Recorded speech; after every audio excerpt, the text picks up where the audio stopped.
గుట్టలను mining సంస్థలకు అప్పజెప్పి చారిత్రాత్మకమైన ఈ కట్టడాలను ఈ ప్రాంతాన్ని విధ్వంసం చేయాలని కుట్ర జరిగితే ఆనాడు కాంగ్రెస్ పార్టీ ప్రజాప్రతినిధులు పొన్నం ప్రభాకర్ లాంటి వాళ్ళు వ్యతిరేకించి ఆ పరిస్థితుల నుంచి ఈ ప్రాంతాన్ని తప్పించడం జరిగింది.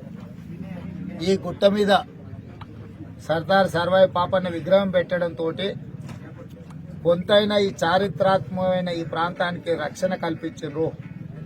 కానీ ఇది సరిపోదు.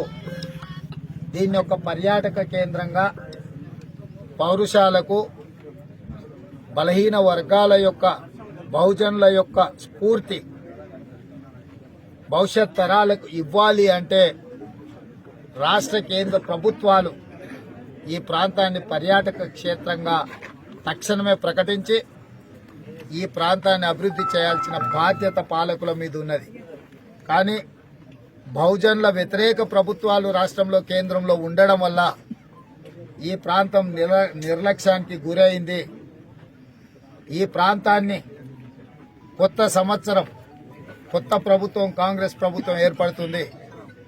జనవరి 1, 2024 నాడు మా ప్రభుత్వంలో ఈ ప్రాంత ప్రజల యొక్క ఆకాంక్షల్ని, ఆలోచనని, ఈ ప్రాంత అభివృద్ధి మీద ప్రత్యేకమైన దృష్టి పెట్టి దీన్ని జాతీయ స్థాయి పర్యాటక కేంద్రంగా